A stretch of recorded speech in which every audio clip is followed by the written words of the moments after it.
Welcome in once again to Nashville Notes. I am your host, the Mayor, Ryan Mueller, and I'll be flying solo today as Country Ellie has had a last minute thing she's needed to attend to. But fear not, I have a special guest with me that we'll be talking to today. As you all know, one of our missions here is to bring you new artists to add to your rotation, and today I have special guest Jonah Kraut joining me. Jonah is a Nashville-based multi-instrumentalist, songwriter, educator, and studio-minded craftsman whose career blends classical training, jazz lineage, Americana storytelling, and a deep belief in process over polish. He began playing cello at age 6 and picked up guitar and bass in his teens. And I know he plays several other instruments I'm sure he's going to tell us about that I couldn't get into. Otherwise, we'd spend all day talking about those. And we want to talk to Jonah about his music. He also has a background in teaching music, so I don't know how he does it all. Maybe he'll tell us, but I want to welcome you in, Jonah. How are you doing today? Thank you so much for having me. It's great to be here. I'm honored to be on your show. And yeah, happy to report about any of my past or current endeavors. Good, good. We'll ask you about some. Actually, I'm gonna start off with one here. You teach 5 instruments. You perform across genres, and still you find time to tune pianos. Oh, well, the tuning, I need a job, or Okay, rather, I that's needed to fair. find a job. I've had to figure out how to make money in Nashville. And fortunately, at a very early stage in my time here, found piano technology. There's a guild and a local section of the guild that Okay, meets regularly here. And the then president was very generous and sort of welcomed me in and lent me his equipment. So I got I was gonna say I like to think of, but whether I like to think of it or not, it's the same either way. But Nashville itself has sort of been a factor in my ability to navigate and ultimately to thrive in terms of a career here because of the timing of when I found tuning pianos. okay. This was 16 years ago or so, 2011, 15 years ago, when I think took the first test that in my sort of step to becoming certified, Sure. which is really the certification process was not anything that was required for the job, but it was just something I could do, and it's been very illuminating to have seen how the career field has progressed, notably with sort of social media and with proliferation of information that you can put on the internet in the past. There was basically nothing online that you could look up Okay. when I started out, and now it feels like there's just an endless amount, just like everything else. So that doesn't necessarily help anybody get started because there's only so much you can learn about before you actually have to put the tuning hammer on the pin Sure. and do it. And it's a very tedious job, so it requires a lot of experience. But that's why I say that timing was great for me because I was able to find that at a time where I could just start to like really practice, and there were more opportunities around here back then as well. So Okay. I was able to kind of take advantage of that. So the tuning was I tried in the when I'm learning, I'm not able to do this as a job. So I've done other things in Nashville. I've had sales jobs and service jobs, none of which I considered myself to be uh, doing. I mean, I didn't really know what to do when I got here. It was Yep. very confusing. It was a hard time for me because I was coming from graduating music school and then working as an administrator there as well as teaching guitar. So my family is sort of everybody's somewhat in the academic field. We're all somewhat in the teachers on some level, and so I kind of thought, oh, I could teach or work at a school. So Right. um, have like leaving Boston and moving to Nashville, and really not having a clear idea about which direction I would go turned out to be pretty scary. but I'm glad that the struggle sort of turned into something that has been so rewarding as tuning. Because now I feel like I hope nobody comes and takes any of this away from me. Like however my music is going, I feel like this is the job, for me. If it's if it's the only thing I want to do, that's not true, because I'm still very much committed to pursuing music. Okay. So it does sort of require a lot of sort of mental balance to keep my expectations at a level place. Sure, sure. So with that, of all the instruments you play, and obviously you have to keep them in tune, right? You have to tune them every time. Which one gives you the most attitude? Oh, they all have their own attitudes. And I've sort of developed, I think, with each instrument that I kind of put my fingers on, I've kind of sized it up and determined in relation to me what is beautiful about it and what is aggravating about it and what is compelling or tedious or any of this stuff. But I would say the hardest instrument that I could imagine playing was violin. Okay.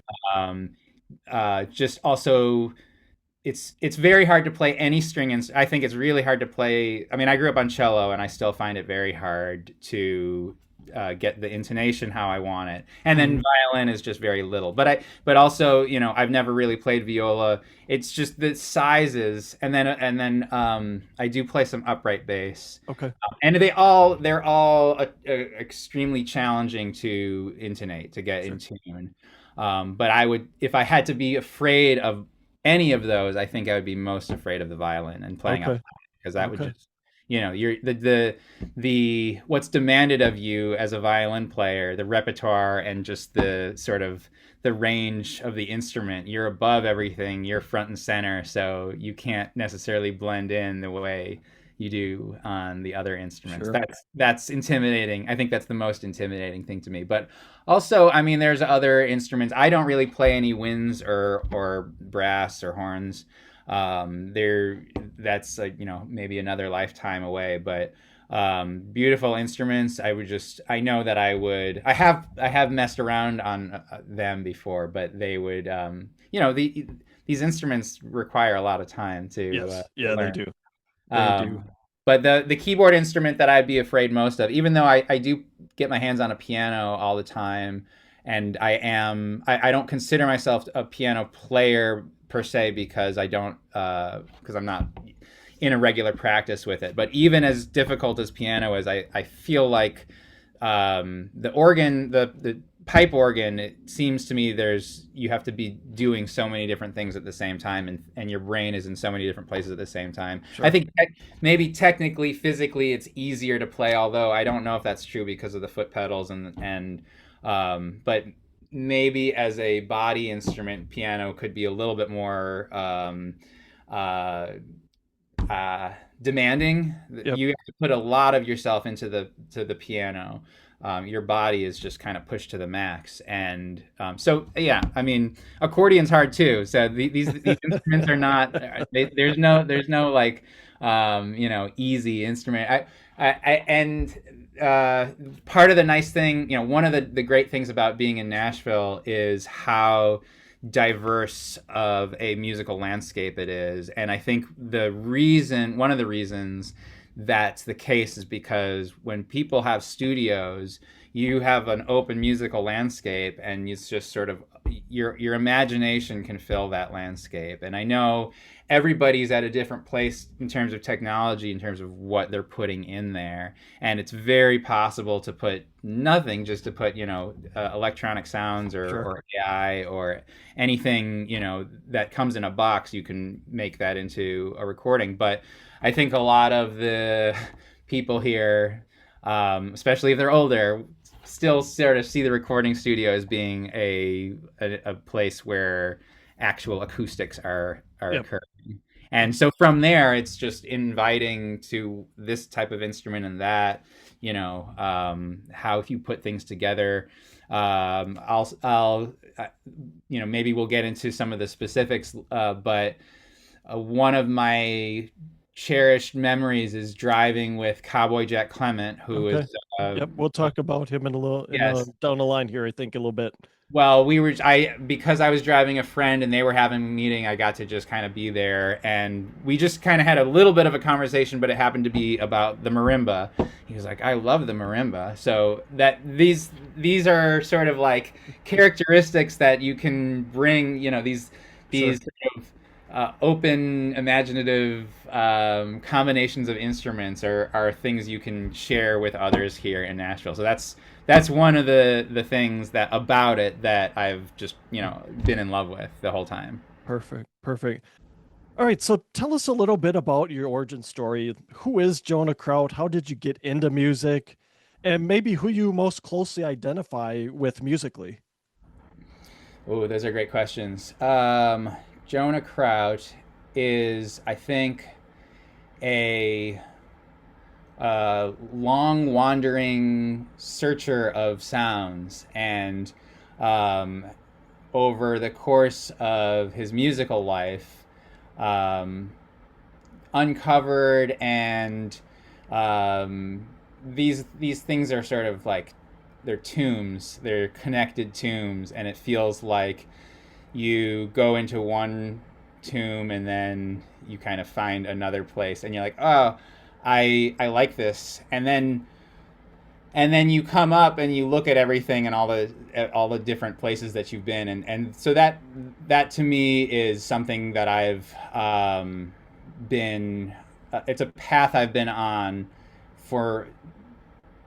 I mean, it's hard to say where it started because I have memories growing up, musical memories that were not the same type of creative thinking that I did since then. But at the same time, I can kind of capture little thoughts that I've had that I used to have when I was playing music, and those are still there. So in some ways, I'm the same musician as I was when I was 6 years old, starting to play cello, playing in orchestra, and then sort of figuring out that I like to improvise, learning things from the low end and treating my cello like a bass, and then playing, learning, deciding that I would learn the guitar when I got to sort of my adolescence, where I could actually put my ear and my improvisatory tendencies to use. So I studied jazz guitar from the middle of my high school years, and then in discovering that, quickly decided I would wanted to go to music school, which I had previously um, voted down. On cello, I remember having this thought that I would not want to do this, But then in getting into guitar, it kind of just came back. So going to music school for jazz, coming out of music school, not really knowing how I would apply what I wanted to do. By the time I graduated, I was playing in a band. It still is called Americana. I think in those years it was more called alt country, Okay. and so I responded to an ad in a newspaper, a local weekly paper in Boston, and the influences that were cited were I think Wilco and Uncle Tupelo. Maybe it was not Wilco, Ryan Adams, or maybe it was the band he was in. I can't remember now. I'm blanking on the name. Um, that'll bother me. It'll come back to me in a second. um, so more contemporary at the time. This was the early aughts, and so the word alt country had been around for only a few years at that point. But it summed up a lot of this mentality of fusing rock and roll and country music, which had been, already experimented with going back to the days of rock and roll. Sure. And responding to that ad and then starting a band while I was in school and graduating thinking I would be I think I had the idea that the jazz would be much harder to make a career out of. Although I Okay. think I was still somewhat naive about that because um, it took me going through school and going back home to Chicago and looking around me in Boston and New York to figure out that the jazz careers um, were not they did not you had to really struggle in terms of places to play and how much money you'd be playing. I mean, jazz itself is it, I mean, the record people talk about it. It's like a 3% type of thing or Yeah. less, Yeah. 2%, Right. and it's still given attention because those fans are dedicated. But you're talking relatively nothing compared to other genres or labels. Yeah, it's not a genre that I personally find it cool. I find jazz clubs really cool places to go and hang out and listen to music, but it's not something that's really hit, mainstream, right? It's not like there's tons of jazz radio stations. I look across the Spotify, the land of Spotify, and there's not a ton of people listening to jazz artists either, relative to your country artists and your rock artists, your hip hop artists. Yeah, every once in a while you'll have a big artist that will do a jazz album, Yep. a Lady Gaga or something. And so every few years or so, people are reminded that there's this genre that exists, but I don't think it will ever spill over into the mainstream as opposed to being sort of pulled from somebody Sure. that's already there. Right. But again, it's very relative. Things live in different ways, and when I scroll through social media, the things that are catered to my interests, there's still very much a canon within these subgenres that exists, Hmm.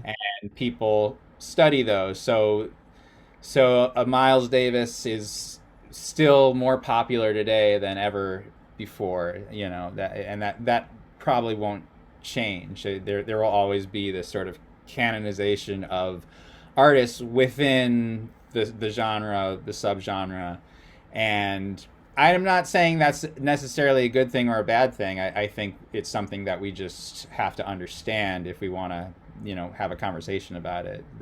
There's there is something that is being presented to us in a certain way that is not necessarily based on anything other than the collective agreement that these people are more important than these Hmm. people. Right. Right. Yeah. Good. So you take the approach of creativity as a discipline, not a myth. And you Yes. have trained in several different genre disciplines. So what does that creative discipline look like today versus when you started in music? Yeah. And kind of with that, is it different for different genres?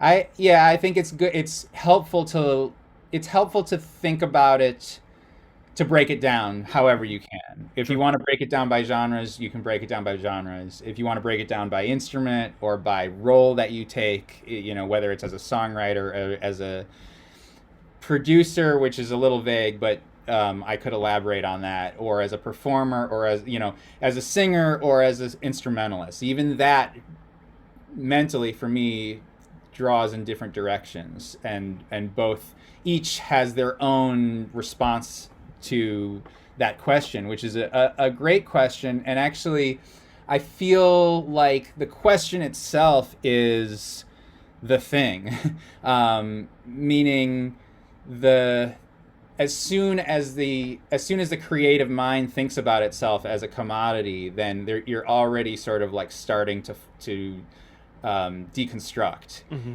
And if you can maintain an approach that is a discipline or a spirituality, these things that require effort and discipline and persistence, then even though it maybe doesn't feel like you're accomplishing anything, and in fact, in some sense, it feels like the opposite, that you're coming apart or that your things are breaking down. But but the benefit of it is that you do get to step back and look at things in a macro and see kind of how things got put together, and that sort of just informs itself. So it becomes a learned, repeated um, uh, exercise, Sure. mental exercise. It's a physical and mental exercise, and it's just you need a lot of support. Right, right. You need internal support and you need external support, and it's something. One of the things to try to answer your question, the thing that I know now that I didn't used to know was how much support I actually need. Okay. If I'm going to go out and do something today, I can put that within a scope and then deduce what sort of help I will need to get there. Whereas when I was starting out, I just saw the final product as being worthy of itself. And so, however I got to that point, I don't know how I'm going to get to that point, but however I get to that point, then I will know. You know, the expectation or the I just used to have visions of sitting in a studio. I used to see myself, I wish I could just stay in the studio and create all day long. Sure. When we go in there to record, I want to know what every button does. I want to know what every sound in the room will make in every space of the room. Those were the things that I was thinking. And it something like that would perhaps tell me to stay there. I need to Hmm. stay here no matter what. I need to get in the studio. But in my time as a piano tuner going into studios, I would see these things, the layout of the studio, what they're doing. I wouldn't be there at the session, but I would just be going there repeatedly. So I would get to know certain studios. And at a certain point, it occurred to me maybe I wouldn't want to be here all the time.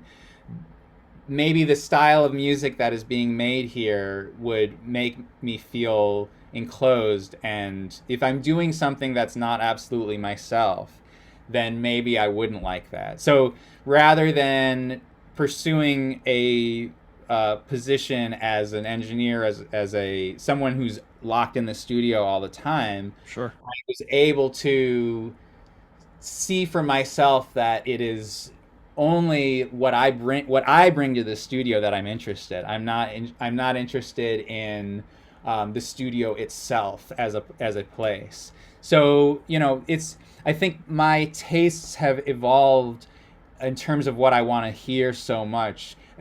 Being older, I mean, I'm 25 years older than when I started pursuing these things. Yep. I feel like in many ways I have a much different relationship with music as somebody who does music. The music that I listen to is still pretty much the same, and I still have the same sort of explorations, jumping from this thing to that thing. But I'm also sort of circling around.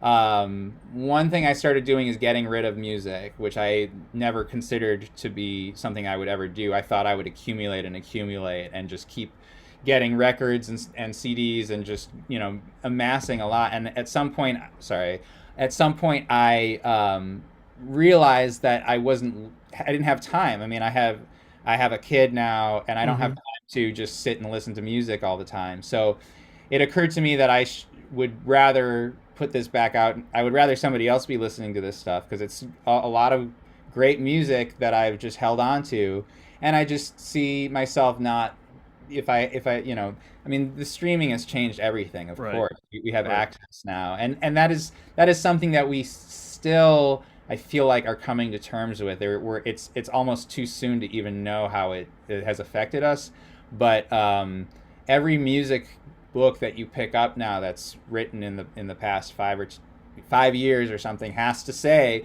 this is how it used to be, this is what happened, and now we're here, and we're just kind of forever changed by that. So that's a part of why I feel like I can let go of my Sure. physical music.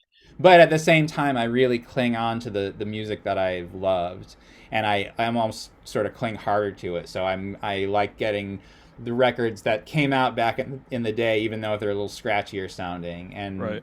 if I had if I had ample time and money, I would be investing in tape decks and looking at, I like the exploratory aspect of it. And so that's still part of me. I still feel very much a music digger, but for the practical aspects of life, I've just had to say I can't do that. I have one place now that I go. I trade in all my stuff to him. Analog Your Life. Shout out to Nick. And yeah, so I'm just kind of put all my chips in that basket. It's still very satisfying to go in there and find something, or to wait for something to be available. So that I just channel all of my record buying energy into one place. But that really uh, speaks to my approach. I think with a lot of things Hmm. is really learning how to concentrate my attention around one thing at a time. So that was a long-winded answer. No, it's good. It's good, and it kind of spurred another question for me. Is when you think about, kind of this topic, creativity as a discipline, right? How do you balance the discipline piece of it, between you not losing who you are as an artist, right? You kind of started to touch on that a little bit as you kind of have evolved over the course of time from when you're younger to this point, and your different tastes in music, and now how you're, moving on from more of the physical media to maybe more of the digital space. But at the same time, you're still creating, music yourself, right? And there's still those other aspects of creativity. So how do you balance? Because I'm sure there is some point of some point that's in balance, right? You can't be a slave to the process of discipline. You're going to lose some of the creativity that comes with just kind of being, loosey goosey, let's call it. But at the same time, you can't be so loosey goosey that you get off track, and Yes. you don't have anything that's focused. So, what does Yes. that balance look like to you? To me, it looks like planning ahead a little bit at a time. Hmm. And I've never been able to project longer than a few months, I think, in terms of my creative thinking. Okay. When you have a thought, you obviously want to have it done in the moment. Right. But in terms of practicality and planning it out, I it's a weird combination, and I think I can explain it a little bit in my songwriting process, which is that I like to, for lack of a just for as a crude way of explaining this, I like to have my songs 85% done. Hmm. And I don't it that's not necessarily the same way for each song. Sometimes the lyrics always sort of have to be there, but in terms of where I'm going with the accompaniment, or perhaps a melody, or even maybe a few words thrown in or taken out. So I don't like to have everything completely all set, and I want to capture a moment where it's happening in real time, where I'm putting it all together in real time. And so I think project wise, you can say the same thing about that. I have things mostly mapped out, where I have the song. So I have a project coming up, and it's going to be only me. But I've been talking to the engineer about what that's going to look like, how many overdubs we're going to have. And so I have the songs, mostly done. That there's When I pick the instruments that each song is going to have, I'm going to have it pretty much figured out. I Hmm. want there to be a little bit of room for adjustment, but at the same time, I want to do something and then not even think about what it is. I've already planned it out. This song is gonna go with these instruments, and I'm gonna deliver it in this way. I'm gonna have this emotional delivery when I do it, and then when I if I know that process will lead to something unexpected, and that is sort of what I'm looking for. The balance of that is, you have to not, I think I can't be so hung up with trying to get things a certain way. I can't be so hung up with trying to get a part exactly the way I wanted it, or a line exactly the way I wanted it. I have to let the mistakes or the weird things kind of come in. I don't want to just I want to know what something is approximately, but Mhm. let it be what it is exactly when it happens. And it I mean, what I keep trying to avoid saying, or what I keep avoiding, is the hardness of just accepting things as being less than you want them to be. I wish my voice could do this, and I wish my guitar part could do that. I wish my song could convey this thing in a better way. All that stuff is always there. There's always this sort of sense of it's this is hard. Yeah, right.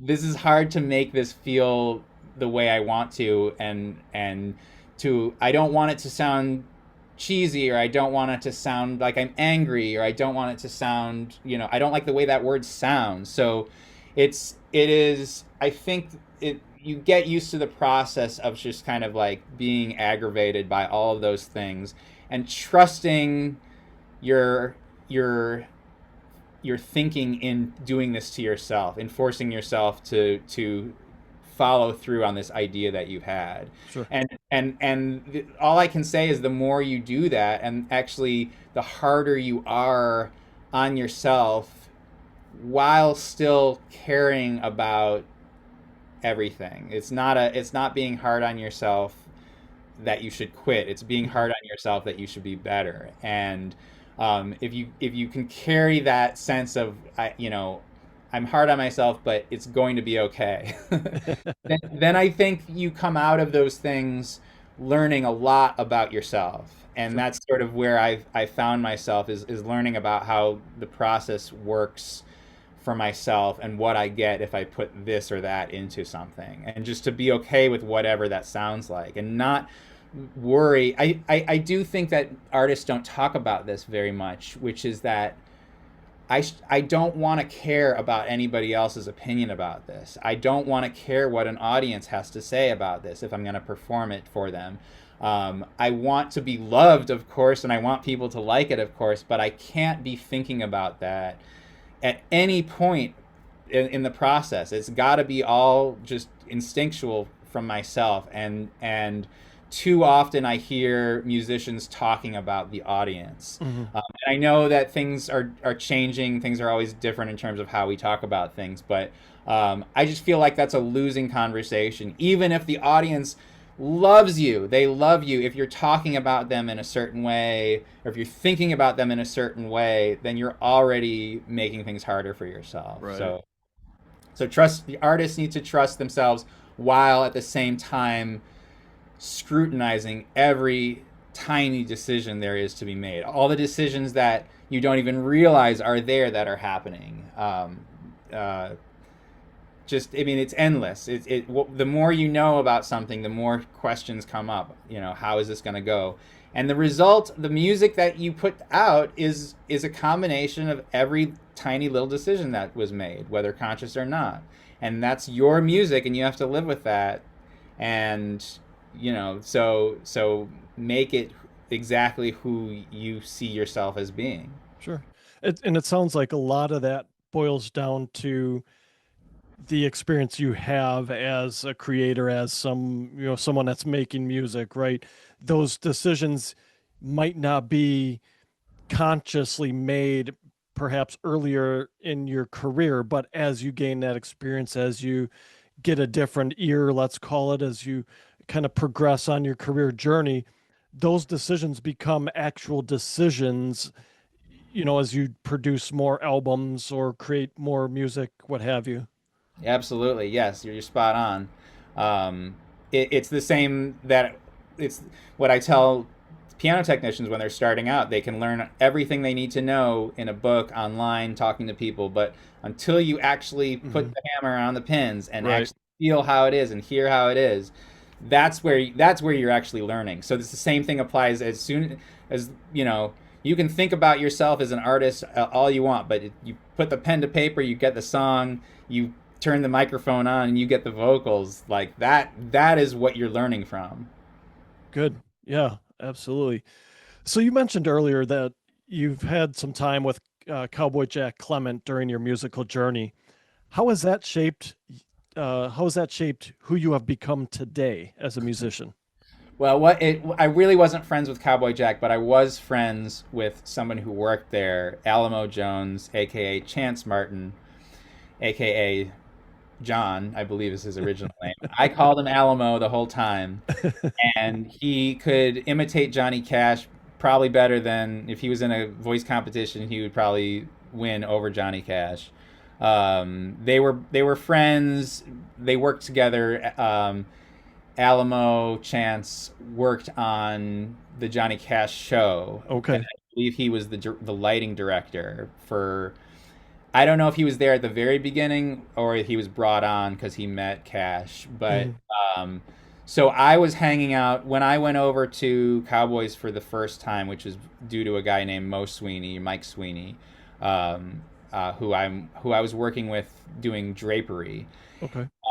We would go over there, and it's to go over to Cowboy Jack's was to enter a world, and it might not have been the craziest place in Nashville the whole time, but it was definitely close because Cowboy thrived in an environment where creativity and um, uh, making things. He was a tinkerer.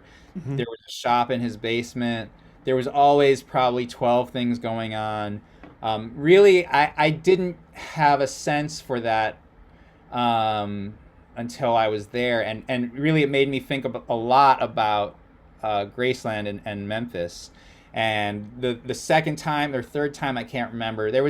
The first time that I visited Graceland, you see everything, and everything is a little bit modest compared to what we think is ostentatious. But you get a tour, but then knowing how uh, people in who are musically inclined party. And being able to visualize that, especially the kitchen. I just remember the kitchen. The second time I saw the kitchen, I saw it in a different way, and perhaps going over to Cowboys was part of that. Sure. Um, but it's just people coming in all the doors. Who's this person walking in this door? And here's a room where these people are hanging out, and what's going on there? And let's go over here. It's just the feeling is it. I think probably, and I only got a little bit of it, but it's just Yeah. very free. It feels very much like you're um, playing. You're it's when you're supposed to be in school, but you're actually somewhere else doing something fun. And that's when Cowboy died, the place changed, and I remember David Ferguson, the producer who I've worked with, Hmm. he his quote was, "It just feels like when you're at school in a at the end of the day when everybody's gone or on the weekend or something, it feels Right. that was the feeling that was there." So just a lot of life and a lot of bullshitting and sorry, I don't know. I know this is a family friendly show. That's Um, okay. um, a lot of life, a lot of BSing, and a lot of creative things happening just in conversations. People who just want to be hanging out and they're doing it very well. Yep. But again, it's not something that I can say that I had a lot of experience with. It's just getting glimpses of that, and you know, That had to have shaped you somehow, seeing all these artists and musicians and just different people from different walks of life coming together and maybe, I don't know, I would imagine something like spontaneous songs breaking out, stuff like that, right? it could I, be. It just you I imagine never. that had to have shaped you, somehow, and maybe taken some of that back to, some of your music, perhaps.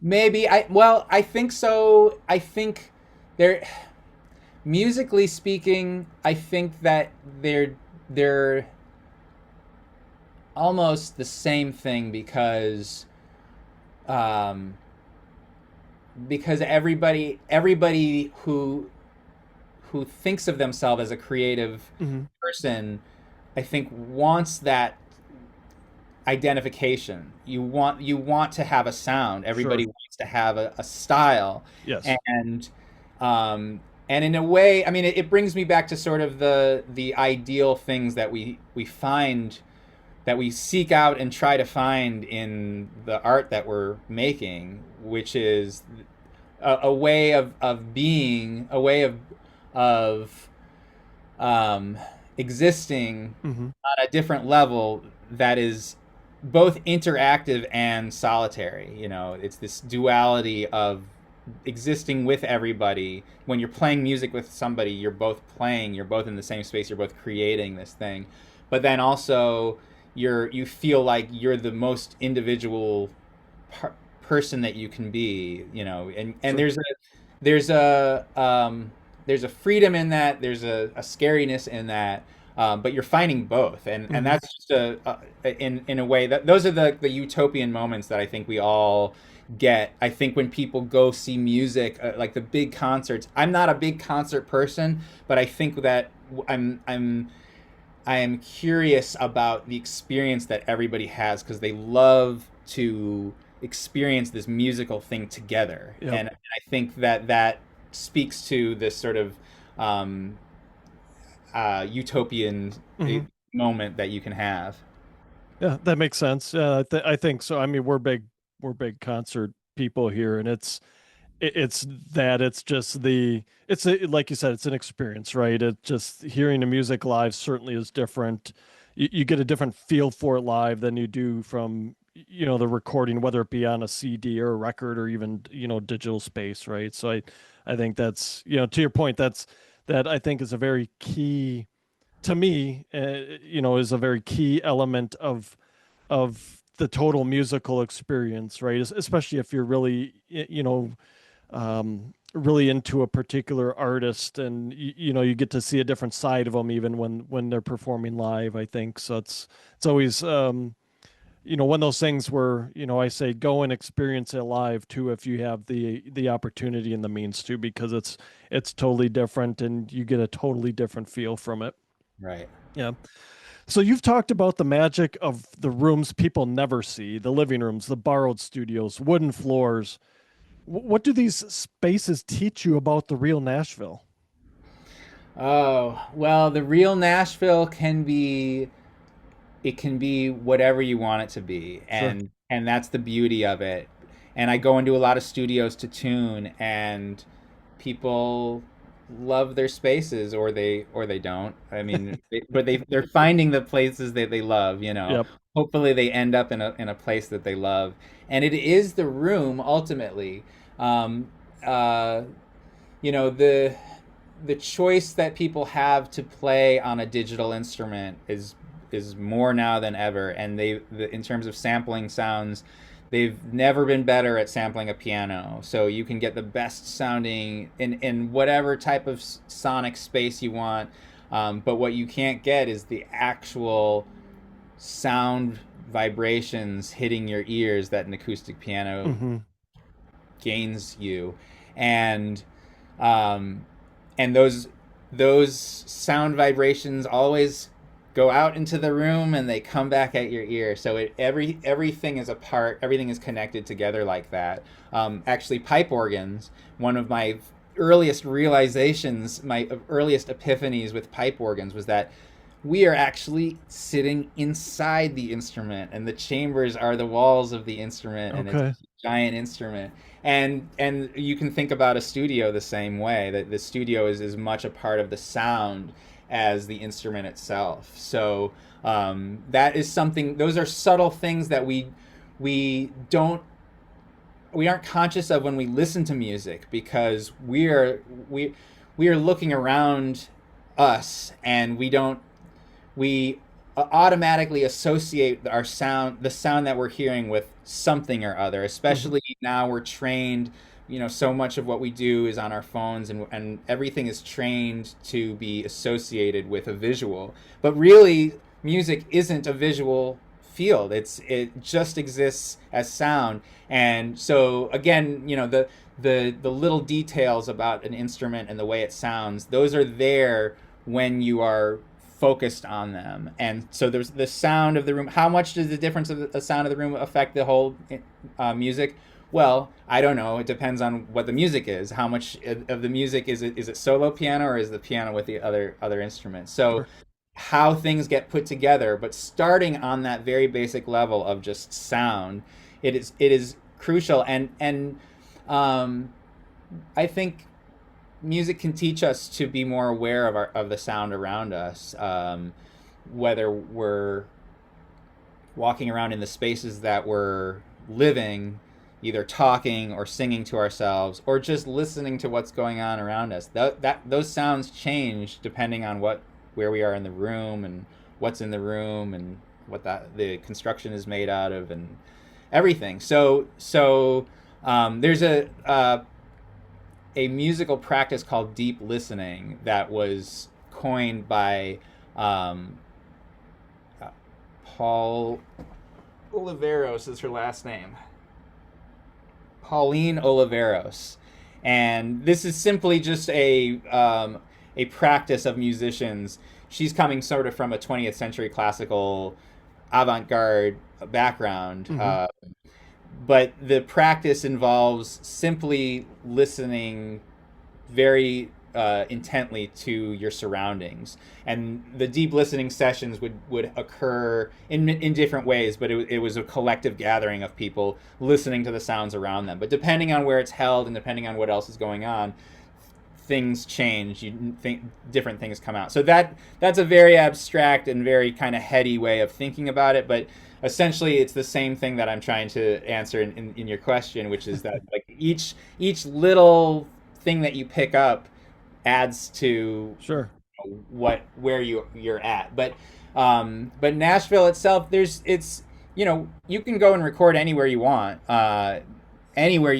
and it'll sound the same. But there's something special, I think, about being in Nashville, knowing there's so much of that going on around you. I mean, I'll keep it neutral, because you could see it both good or bad. You could see it as inspiring or also sort of institutionalizing. Sure. And depending on what you want to get out of it. But from my perspective, since I don't have to necessarily thrive within that, I can pick and choose. My perspective is, this is great. I love noticing different things about where I'm at and listening to the sound of the things around me. Even it's important, I think, to remember that just not having anything on and listening to the noises around us is a good break from music. And Yeah, sure. it's good to balance things out. Yeah, I think it's interesting you kind of bringing up the point that you can utilize music to almost train your ears, so to speak, to, as you were saying, those sounds around us, right? In those quiet times where, I'm just going to shut off the music. I'm going to go out in nature and just listen for things, right? Yeah. I think that's a really interesting point. Yep.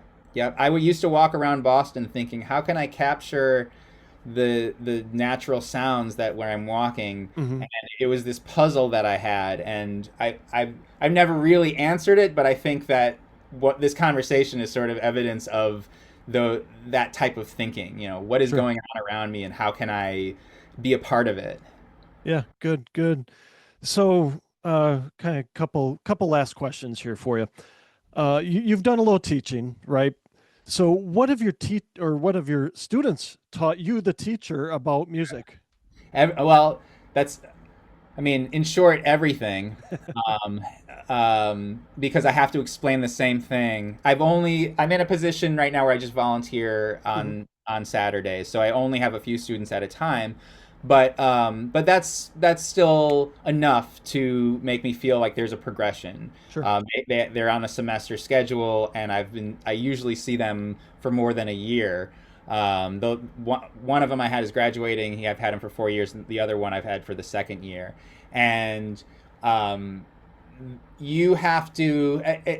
It's interesting now saying this, because it relates almost exactly uh, the same as these other things we've been talking about. But um, I have to just accept whatever interest the student has Hmm.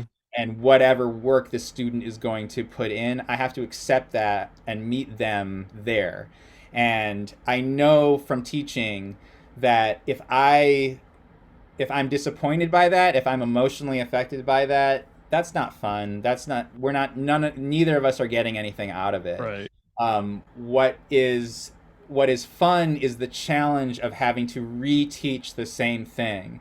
And so if I have a student who's just not doing anything, then I reduce the amount of stuff that we're doing, but I don't make it any less compelling. You know, we Hmm. work on a scale, and we work on the scale and what I think is a very fun or exhilarating, or there's a substance to working on even just a very basic thing.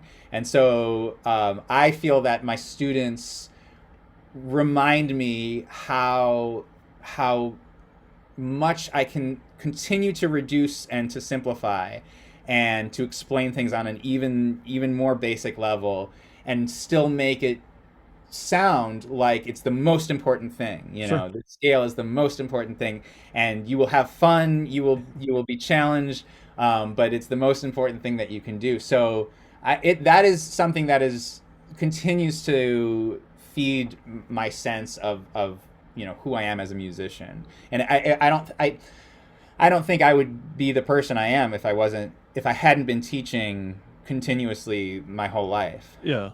Yeah. No, that's great. And I think it sounds like that you've had um, that your students have kind of created an epiphany for you in that, there's a time I've got to meet them where they're at. And no matter what my agenda is as the teacher, there's only, like you said, so much effort and time that they have or are willing to put in because of, competing interests, or, life gets in the way, or they just want to do this as a side thing and it's fun for them, right? Yep. Wherever that lands. But Yep. it's given you the opportunity to hone yourself not only as a teacher, but I've got to imagine that kind of bleeds itself into your creative process as well. I that's it's nice to hear you say that because it's not something I had thought about, but I think you're right. And uh, um, it's nice to get to these points where you think like, well, I thought it was this, but it's actually that. Um, so yeah, I mean, it makes me want to continue doing that. I actually I have to restrain myself. Like anytime I think, oh, I should be doing more, I need to be doing more with students, then something comes back the Hmm. other way. Well, Sure. that's hard to organize. But yes, thank you for saying that because it very insightfully connects the other stuff, and perhaps that's why it sounds the same because it is the same. Yeah, maybe, right? So before we close out, Jonah, I just want to give you an opportunity right now before we close, just to let everyone know what you've got planned in the coming months, just on your creative side. Like, what projects are you working Yeah. on? For folks that listen in kind of the Nashville area, are you going to be out anywhere playing? So just let everybody know. I will be playing where I'm playing. That's to be determined yet, but I work with a very good team, and Courtney's working on that. So I thank her for that, and I thank her also for setting this up, and for you for doing it as well. Absolutely, my pleasure. So I have my main focus this summer is going to be recording an album of mostly I'd say half originals and half co-writes, Okay. um, and making it very simple, stripped down. I call it a fancy demo. I've got my engineer picked out, and it's not something I musically like to do because to me it's not very interesting to just layer my Hmm. own parts on top of something. But since I am only doing it, this is a songwriting first project, Okay. and so this is basically a glorified demo that is hopefully going to sound really good and be still musically satisfying, just not necessarily. I don't have a vision for it other than the reductive aspect of it, but Hmm. that's allowing me to craft the songs sort of however I want to. And The idea is that people can take these songs and pitch them to artists. Ultimately, like I'm not a touring musician, and I'm not very sort of aggressive about playing out. When I do play out, I'm very much exploring the idea of playing solo. Okay. So there's a club opening up in East Nashville in the next coming months, and I'm working with the guy there. It's called the Amber Cat, Okay. and so that is something I will definitely be excited about. But the immediate future is that demo recording, and yeah, I've got about half written, like an idea sketched out for the rest of it. So I'm getting there. I usually need a deadline, self-imposed deadline, to actually like make me finish, but I will become more anxious if it gets too far into the summer and we haven't started yet. So I don't have a date on that, but I'm hoping by the time we come out of the summer, to have that ready to go for the fall, and then maybe by that point, this Amber Cat will be doing something there. So, Good. yeah, You got some stuff on the horizon. That's the important piece, right? It's yeah, I'm the yeah, same way. I've got to put deadlines around it, otherwise it just remains a thought in my head that I'll get to at some point. yep, yep, yep. Totally understand that. Well, Yes, Jonah, thank you for coming on the show today, sharing your story, your musical insight, just all your experiences and the things you learned, right? I think that's been all great. We truly appreciate it here at on Nashville Notes. Before we sign off, just let everybody know where they can connect with you, find your music, find where they can connect you with you on yeah, writing songs. sure, Where can they yes. find you? Yeah, jonahsmusic.com is my website, and Jonah Kraut on the social medias. Um, and yeah, I don't know Good. if there's anything more direct, but please, to anybody who's listening, feel free to reach out. I will be happy to talk. Sounds good. Jonah, thank you again for stopping by, and Thank for you. all of you that are out there, Nashville Notes. Thank you for tuning into this one, and we'll catch you on the next one. Thanks, Rain. Thanks, Jonah. Appreciate it. Yeah.